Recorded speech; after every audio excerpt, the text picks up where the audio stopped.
Although William Wallace died in 1305, his memory would live on for hundreds of years. Around a century and a half after Wallace's execution, a minstrel named Blind Harry was writing what he claimed to be the life story of William Wallace. The epic poem The Wallace was written in the 1470s. Although it does contain some facts, many other details in the poem cannot be proven. It is generally considered a work of historical fiction. In 1722, William Hamilton translated Blind Harry's poem, bringing the legendary William Wallace to a new audience. Wallace's life would inspire some of Scotland's most famous writers, such as Robert Burns and Sir Walter Scott.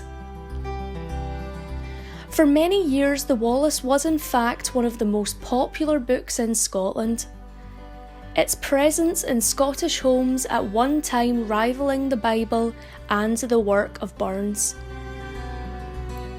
In the Victorian era, there was an increased interest in Scotland's past, and a desire to build monuments to famous Scots. By the middle of the 19th century, you could find memorials to William Wallace in several places. These included the statue at Dryborough and the Wallace Tower in Ayr. There was talk as early as 1818 about a national memorial to remember Scotland's hero.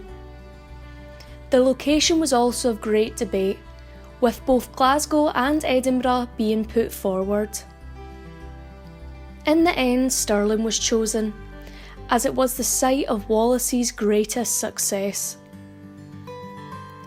The National Wallace Monument was designed by competition, and the winner was architect J.T. Rockhead. His designs can still be viewed today in Stirling archives. The laying of the foundation stone took place in 1861. The monument was completed and opened to the public in 1869. It has been a landmark in the Stirling skyline for over 150 years. Its location is of further significance, as the Abbey Craig may be where William Wallace and Andrew de Murray watched the movements of the English army in September 1297. Over the years, further elements were added to the monument, including the Wallace sword. This impressive two-handed sword was first recorded in Dumbarton Castle in 1505. William Wallace was held at Dumbarton Castle after his capture in 1305. A common belief is that his sword was taken from him and left undisturbed in the castle until King James IV ordered the handle to be repaired. The Wallace sword was eventually moved to its new home, the Wallace Monument, in 1888. It has come to symbolise freedom and liberty almost as much as Wallace himself. The monument itself enjoyed a boost in popularity in the late 90s after the release of the 1995 blockbuster film Braveheart, starring Mel Gibson.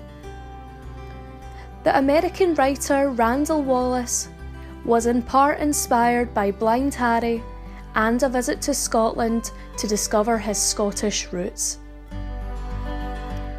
Events in Braveheart have little in common with known historical fact. However, the film's purpose was to take the audience on an emotional journey, and its impact was unquestionable.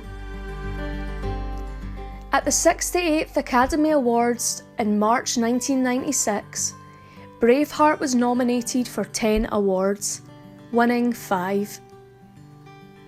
During the 1996 to 97 tourism season, the National Wallace Monument received over 180,000 visitors, to date the highest number recorded in a year.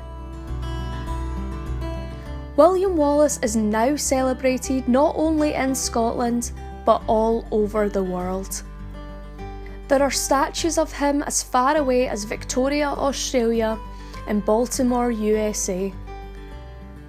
The Baltimore statue is the twin of the statue proudly guarding the National Wallace Monument's main entrance. Both were created by the Scottish sculptor D.W. Stevenson. There are also Wallace societies and Scottish history groups worldwide who continue to tell Wallace's story. In executing Wallace, Edward I had hoped to crush anything that remained of Wallace's message. But although Wallace died accused of being a traitor, this is not how he is remembered. Edward I ultimately failed in his quest to make sure William Wallace was forgotten. Although he has become more of a legend than a man, to this day Wallace remains a symbol of hope and freedom.